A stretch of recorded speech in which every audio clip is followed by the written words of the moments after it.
అసలు అసలే మొన్ననే లాస్ట్ మంత్లోనే 2 టైమ్స్ వచ్చింది జ్వరం అయితే. ఇంకా మళ్ళీ ఇప్పుడు స్టార్ట్ అయింది. కొంచెం తీయటి తినకురా అంటే ఇంకా అవే తింటా అంటాడు. ఇక మొన్నటి వరకు ఇక్కడ గణేష్ చతుర్థి జరిగి ఉండే కదా ఫ్రెండ్స్, దాంట్లో ప్రసాదాలు ఎక్కువ స్వీటే ఉంటాయి కదా, స్వీట్ ఐటమ్స్ ఉంటాయి కదా. ఇక సేమియా, బెల్లం అన్నము, ఇంకా కొంచెం లడ్డూలు అవి ఇవి ఉండేసరికి ఇంకా అవే తిన్నాడు, స్వీటే ఎక్కువ తింటాడు అన్నట్టు.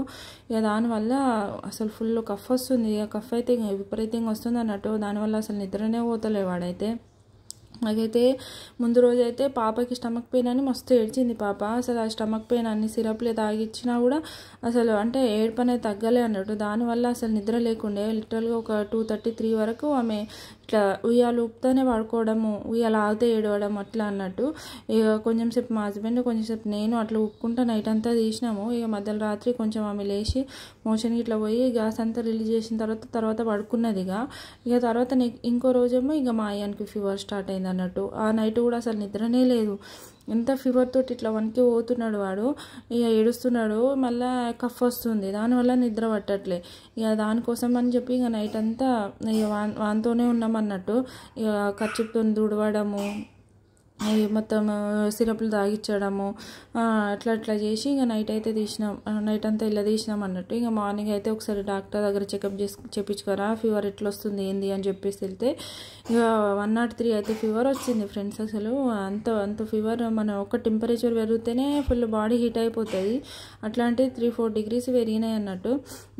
ఫుల్ జ్వరంతో ఇట్లా వనికి పోతుండే అన్నట్టు. ఆ వణుకుడికి నాకే భయమైంది, అసలు ఏమవుతుంది ఇంత ఫీవర్ వస్తుందని చెప్పేసి. ఇక డాక్టర్ అయితే ఇంజెక్షన్ అయితే ఇంత ఫీవర్ మీద ఇయ్యాను, కొంచెం సిరప్ తాగిచ్చి ఏదైనా తినిపించి సిరప్ తాగిచ్చి పడుకోబెట్టండి, ఇక ఫీవర్ తగ్గిన తర్వాత మళ్ళీ రండి అని అంటే ఇంకా సిరప్ తీసుకొచ్చిర్రు అన్నట్టు. అసలు ఏం తినట్లే. కొంచెం ఇడ్లీ అయితే ఒకటి సగం అయితే తిన్నాడు అన్నట్టు. ఇక సగం తినేసి సిరప్ అయితే తాగిండు. ఇక స్టిల్ ఇప్పటికి కూడా జ్వరం అట్లనే వస్తూ ఉంది. అంటే సిరప్ తాగినంతసేపే మంచిగా ఉంటున్నాడు అన్నట్టు. ఇక సిరప్ది పవర్ తగ్గినాక మళ్ళీ వస్తుంది జ్వరం అయితే బ్లడ్ టెస్ట్ అయితే చేపిద్దామని అనుకుంటున్నాము. ఇక మా హస్బెండ్ అయితే డ్యూటీకి వెళ్ళినారు, మొన్న ఒకరోజు లీవ్ పెట్టుకుని ఉండే, ఇంకా మళ్ళీ డ్యూటీ పడింది, డ్యూటీకి అయితే వెళ్ళినారు అన్నట్టు. ఇక వీనికైతే అసలు ఏంటో ఫ్రెండ్స్, అసలు ఊకే సిక్ అవుతూ ఉంటాడు. మళ్ళీ ఫ్రూట్స్ గిట్లా తినడా అంటే అన్నీ మంచిగానే తింటాడు, ఇంట్లో తెచ్చిన ఫ్రూట్స్ అన్నీ కూడా వాడే తింటాడు. అంటే ఇంకా వాని కోసం మేము కూడా తినము, వాడు తినేటోడు ఉన్నాడు కదా ఒకడు, వాడు తింటారులే అని చెప్పేసి నేను మళ్ళీ స్నాక్స్ బాక్స్లో కూడా అన్నీ ఫ్రూట్సే పెడతా, ఎక్కువ జంక్ ఏం పెట్టాను. అయినా కూడా వాడు ఇట్లా ఫీవర్తోనే సఫర్ అయ్యాల్సి వస్తుంది. అసలు ఇమ్యూనిటీ పవర్ మస్తు తక్కువ ఉన్నది వీనికైతే, ఏంటిదో ఏమో అసలు ఏం అర్థమవుతలేదు. అదే మన ఫ్లూ వ్యాక్సిన్ అని ఉంటుందట, అదైనా వేయించుకోరావాలి. అది జ్వరం కోల్డ్ కఫ్ అన్నీ తగ్గినాక వేస్తారట, అదైతే ఒకసారి వేయించుకొద్దామని అయితే అనుకుంటున్నాము. అసలు ఊకే ఎంత నెలలో ఒక 2-3 సార్లు ఇదే బాధ ఫ్రెండ్స్. అసలు జ్వరము, దగ్గు, జలుబు, వాడి నుంచి నాకైనా రావడము, ఇట్లా ఒకరి తర్వాత నుంచి ఒకరికి ఇట్లా రావడం అన్నట్టు ఇల్లంతా మళ్ళీ సిక్ అయిపోతుంది. కొంచెం ఇప్పుడే ఇల్లు కట్టి కొంచెం అంటే ఫైనాన్షియల్ స్ట్రగుల్స్లో ఉన్నామని అంటే ఇక మాకైతే ఒకదానిపైన ఒకటి ఇట్లా పడుతూనే ఉంటుంది అన్నట్టు.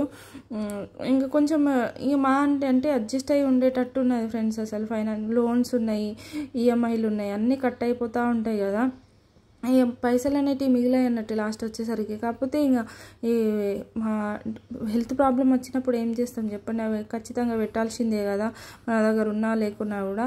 ఇట్లా ఫైనాన్షియల్ స్ట్రగుల్స్ ఉన్నామంటే ఇంకా హెల్త్ పరంగా కూడా ఫుల్ స్ట్రగుల్స్ పడాల్సి వస్తుంది.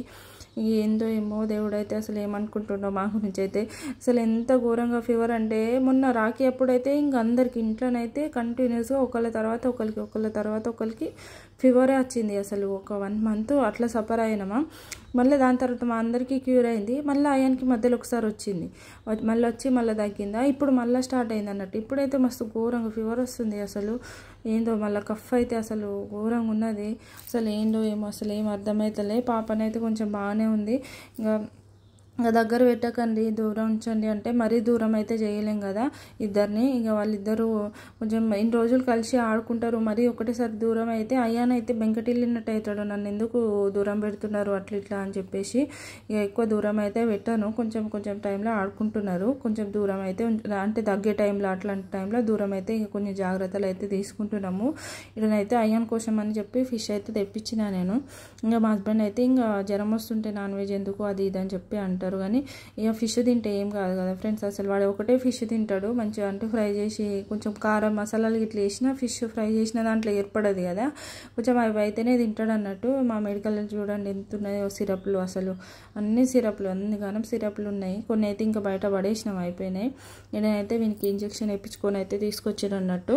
కొంచెం బాగానే ఉంటాడు సిరప్ తాగి అంతసేపు, ఇట్లా మంచిగా యాక్టివ్గా ఉంటాడు. ఇక కొంచెం యాక్టివ్గా అయితే అసలుకి ఆగనే ఆగడు అన్నట్టు. ఇక జ్వరం వచ్చి పడుకుంటే ఇక ఘోరంగా ఇక మూలలో ఇక చాతన కానట్టు పడుకుంటాడు. ఇక నేనైతే వాని కోసం ఇక ఫ్రై కోసం అని చెప్పేసి అయితే పెట్టిన అన్నట్టు. ఈ ఫిష్ తింటే ఏం కాదు ఫ్రెండ్స్, జ్వరంలోనైతే. చికెన్ మటన్ తింటే ఏమైనా ప్రాబ్లం అవుతుంది, కానీ ఫిష్ తింటే మాత్రం ఏం కాదు. ఇంకా కొంచెం మనకి కఫ్ వస్తుంది కదా, దానివల్ల కొంచెం మసాలాలు ఇట్లా వేసి పెడితే అది నంజు అనేది కొంచెం ఇదవుతుంది. ఇంకా మా ఇంట్లోనైతే అట్లనే చేసిన ఉండే, మా అమ్మ వాళ్ళ ఇంట్లో ఎప్పుడైనా జ్వరం ఇట్లా వస్తే మాత్రం ఇట్లా ఫిష్ అయితే తినొచ్చు పెట్టచ్చు అని చెప్పి ఇక మేము కూడా తిన్నది అట్లనే అన్నట్టు. వానికి కొంచెం నచ్చింది పెడితే వాడు కొంచెం ఇష్టంగానే తింటాడు కదా ఫ్రెండ్స్, అందుకని చెప్పేసి తెప్పించిన. వాడైతే ఇంకా పక్కనే కూర్చున్నాడు అన్నట్టు. మమ్మీ అయిందా అయిందా అని చెప్పేసి, ఇక ఏమైనా తింటావారా అంటే ఇంకా రోటీ చపాతి తింటా అని చెప్పిండు. ఇక వాని కోసం అయితే చపాతి పిండి కూడా ఇక్కడ కలిపేసిన అన్నట్టు. వానికి నచ్చిందే కొంచెం, నేను జొన్న రొట్టెలు చెప్దామని అనుకున్నా, వాడేమో రోటీ చేయి మమ్మీ అని అంటే సరే అని చెప్పేసి ఇంకా వాని కోసం అయితే చేస్తున్నా అన్నట్టు. అసలు ఎందుకో అసలు వాడైతే ఫుల్ వీక్ అయిపోతాడు. మంచి యాక్టివ్గా ఉంటే అసలు ఆగనే ఆగాడు.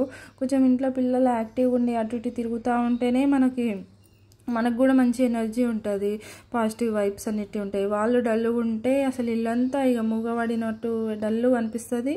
ఏదో జ్వరం ఏదో ఉన్నట్టే, నెగిటివ్ ఎనర్జీ ఉన్నట్టే అనిపిస్తుంది. ఏమైనా పని చేయాలన్నా కాదు మనసు అంతా ఎటో అనిపిస్తూ ఉంటుంది. ఇక పిల్లలకి జ్వరం వస్తూ ఉంటే ఏంటిదో అసలు మా ఇంట్లోనైతే ఊకే ఇట్లా జ్వరాలతోనే అవుతుంది అన్నట్టు. అసలు ఏంటో ఫ్రెండ్స్, అసలు ఏం అర్థమవుతలేదు. కళ్ళ దిష్టి వల్ల అవుతుందో మరి దేని వల్ల అవుతుందో.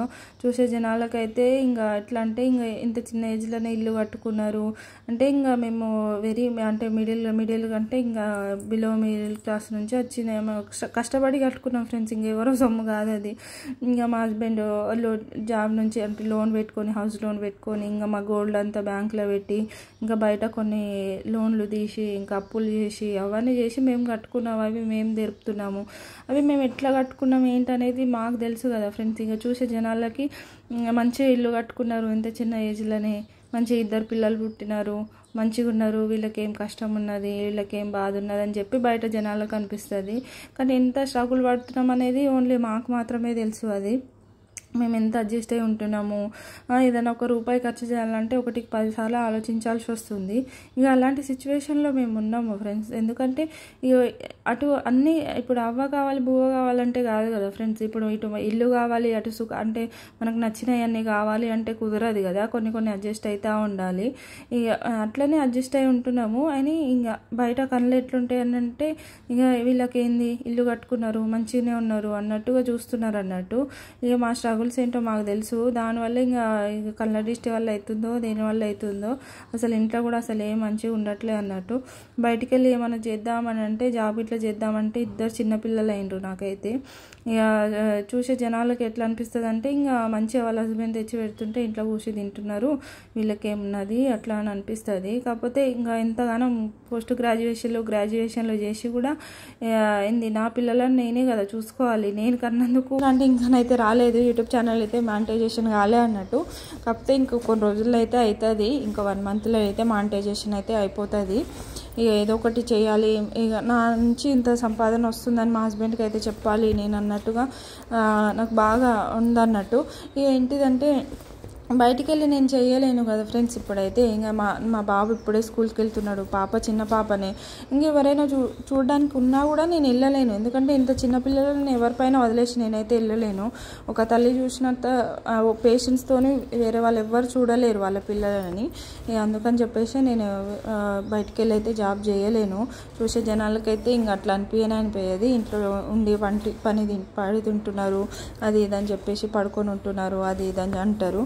కాకపోతే అట్లాంటివి ఏమి ఉండవు. అసలు లిటరల్గా పడుకొని మంచిగా నిద్ర పట్టి నాకైతే మా పాప 8th మంత్ ప్రెగ్నెంట్ ఉన్నప్పటి నుంచి ఫ్రెండ్స్ ఇప్పుడు వరకు అసలు ఒక్క రోజు ఒక నైట్ ఇట్లా మొత్తం పడుకున్నది లేదు తెలుసా ఫ్రెండ్స్. అసలు మా అయ్యను కూడా మస్తు సతాయిస్తుండే చిన్నప్పుడు. మా అయ్యతోనైతే ఇంకా ఫుల్ కష్టాలు పడినుండే అన్నట్టు. అసలు వాడు ఇక పిల్లలతో ఎట్లుంటుంది, మనం కరెక్ట్ తినే టైంకి ఏడుస్తారు, లేకపోతే మోషన్ పోతారు, అట్లా తిండి కూడా కరెక్ట్ టైంకి తిననీయకుండే. వాడైతే ఇంకా ఉయ్యాలు వేసుకుంటే ఒక సైడ్ ఊపుకుంటే ఇంకో సైడ్ తినేదాన్ని నేనైతే. అంటే ఒక 3కో 4కో అట్లా తినేదాన్ని. వంట కూడా చేసుకోవడానికి కాకపోయేది అన్నట్టు, అంత ఏడిచేటోడు వాడైతే. ఇంకా పాపనైతే కొంచెం బెటరే అనుకోవాలి, కానీ ఇంకా ఏడుస్తుంది. ఆమె ఏడుస్తూ స్టార్ట్ చేస్తే అసలు బంద్ చేయదు, అట్లుంటుంది. ఇంకా అంతే. ఇంకా అమ్మాయిలు అయితే ఎవరైనా సరే, ఎవరైనా చూస్తున్న వాళ్ళైతే కొంచెం ఫైనాన్షియల్గా కొంచెం ఇండిపెండెంట్గా ఉండాలి. ఎందుకనే ఈ మధ్యలో అంటే డబ్బుకి వాల్యూ ఉంది ఫ్రెండ్స్. డబ్బులు సంపాదించే మనుషులకు లేనే లేదు, డబ్బులు సంపాదించి ఉన్న వాళ్ళకి మంచి వాల్యూ, రెస్పెక్ట్ అనేది ఉంటుంది ఏదైనా సరే. ఇంకా బయట సమాజం అట్లా తయారవుతుంది అన్నట్టు. అది వాల్యూ అనేది డబ్బులకు ఇస్తున్నారో మనుషులకు ఇస్తున్నారో తెలియదు, కానీ ఇక కొంచెం ఫైనాన్షియల్గా ఏదైనా చేస్తున్నారు, వాళ్ళకి ఇన్కమ్ వస్తుందంటే ఇంకా వాళ్ళకి అన్నీ ఉంటాయి అన్నట్టు. ఇంట్లో ఉంటున్నారంటే ఇంకా కామన్, ఇంట్లోనే ఉంటున్నారు కదా వాళ్ళు, అలా ఏం చేసేది ఉంది, వాళ్ళ స్పెషల్ ఏమున్నది వాళ్ళ దాంట్లో అన్నట్టుగా ఇక లైట్ తీసుకుంటూ ఉంటారు. అందుకనే చాలామంది కాలేజ్కి వెళ్ళే వాళ్ళే చూస్తున్నారు కదా వీడియోస్.